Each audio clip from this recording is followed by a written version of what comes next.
I know of there was a singer in Birmingham. She literally was 52. Doctors gave her antidepressants. She jumped in front of a train.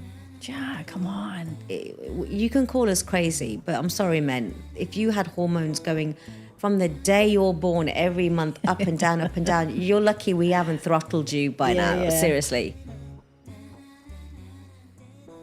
Your documentary comedy, your .com. Yeah, we've given it the name .com. It's a documentary comedy called Men on Pause. And it's a documentary about the menopause, but it's also talking to men. And I'm not, people talk about women empowerment. I believe in human empowerment. Yes. We need to bring men and women together. Yes. The more women you're empowering, the men don't understand this is causing friction. Yeah. So this film was to bring them together. And the reason I had to add comedy into it is so that the men would get bored. It's true, right? Yeah. But we have some great people. We've got the legendary Dr. Louise Newson, she stars in it, and we've got Marissa Peers, and we've got Fiona Rene, who's the menopause doctor here. And then I was doing a panel event, and a young 25-year-old guy called Saleh comes up to me, goes, if you need any help with videographing, let me know. I just kind of casually said, well, I might do a film on the menopause. He went, I'm in. And I was like, now I have to do this. Meant to be. Then somebody else came aboard. Then somebody else.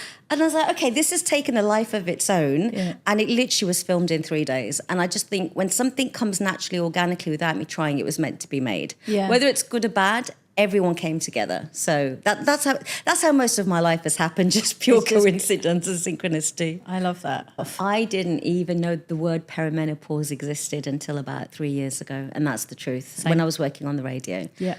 I'd never heard of it. And when my mom went through menopause, nobody educated me. I was 23. And I've said this before, they gave her antidepressants, which now is the wrong thing to do because doctors still don't study it properly. But they still do it, by the way. I've got friends on antidepressants. Yeah, the doctors don't know. Unless you've really specialised in it, they don't know what they're doing. And they still haven't put it in the medical criteria. And my mom basically wrote a suicide letter in front of me. And I'm like, what is... Whoa. I didn't know it was menopause. I thought it was the reaction of the antidepressants. Now, as a 23-year-old watching your mom do that, we got her off the antidepressants, but I still didn't know what perimenopause was, and I still didn't know what menopause was. No. I really found out 3 years ago, which is disgusting when you think about it. Yeah, it's crazy. And I realised there were women coming to me, family friends, in their 40s, they had the same symptoms, they were crying. And one thing they kept complaining about was their husbands and their marriage.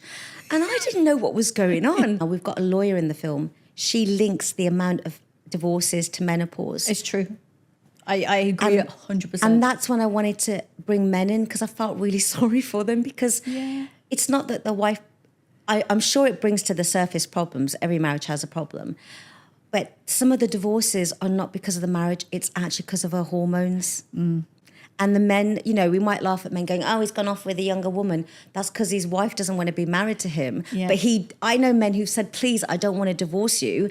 And the woman's initiated it. 51% of women initiate the divorce, apparently, in that age group. But why do you think that women are initiating the divorce?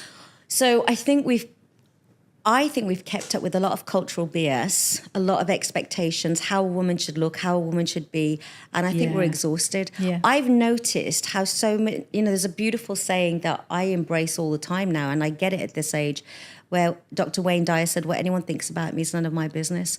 I actually don't care about so many things. I really don't. And I love it. And I so wish I had this in my 30s. Yeah. And, Wanda Sykes, there's a great comedian. She says, when your estrogen goes down, you basically turn into a man, so you don't give a damn. And I was like, I think that's where I am. Oh, my God, yeah. The 25-year-old videographer, he knows more about menopause than most 50-year-olds because he was working with me on the film. Yeah. So it's so important to educate your sons, your brothers, your male colleagues at work, because you look at women who are at level of CEO level of worked or studied so hard to get to where they are. And then they hit like mid-40s, they're exhausted. Do they walk away from a career because their hormones are out of balance? Yeah. That's not right. And on top of that, you've got aging parents or parents have passed away. You've got teenagers or kids that are growing up. Yeah. And it's back in the day, my mom would say, people would live in big family communities and they'd help each other. They'd be like aunties, sisters, grandmothers. life isn't like that, unfortunately, for many, because you go where the work is, you travel abroad and everything. And as women, I think I would go crazy staying at home. You know, I love work and I love what I do, like you do. It's what gives me some purpose in the morning, you know, when I get up.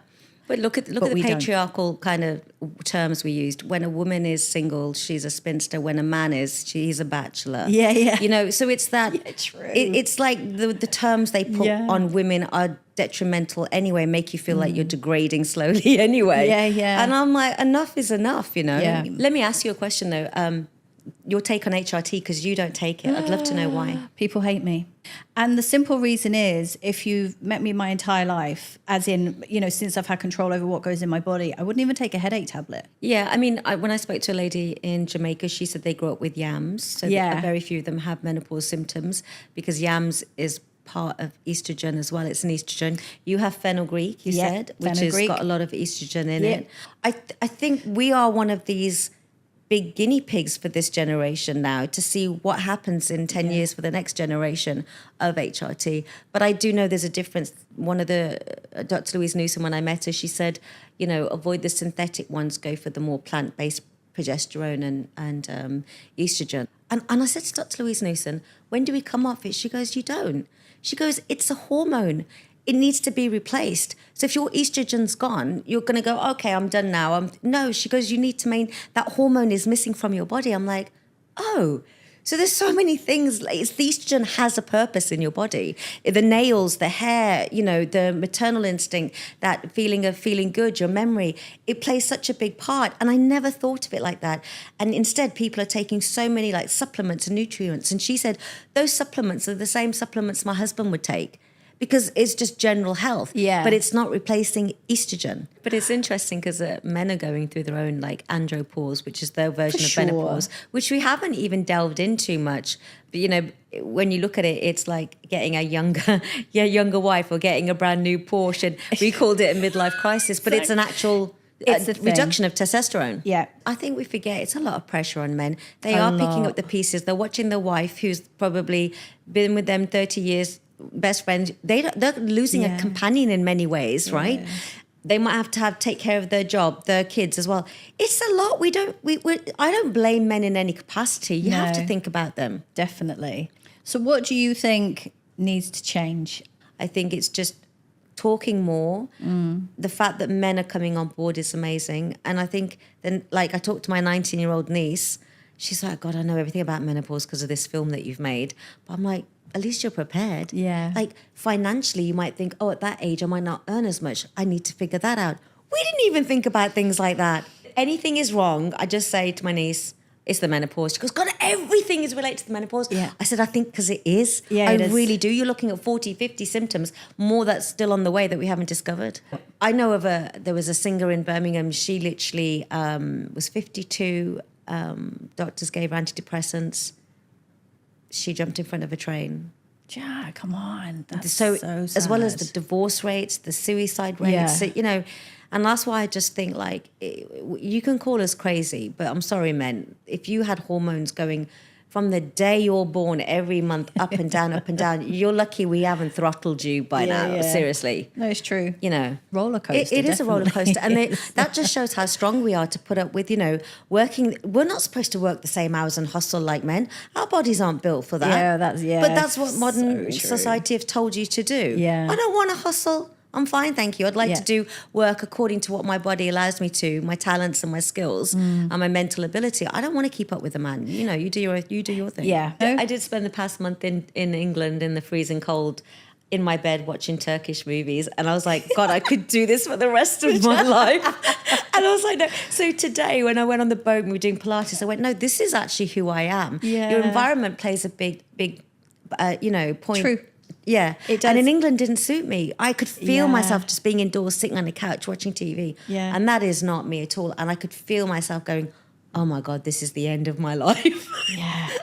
Yeah. But it's, you know, I got through 187 episodes of a Turkish movie. So that's unbelievable. I love it. It's brilliant. I love it. I love it.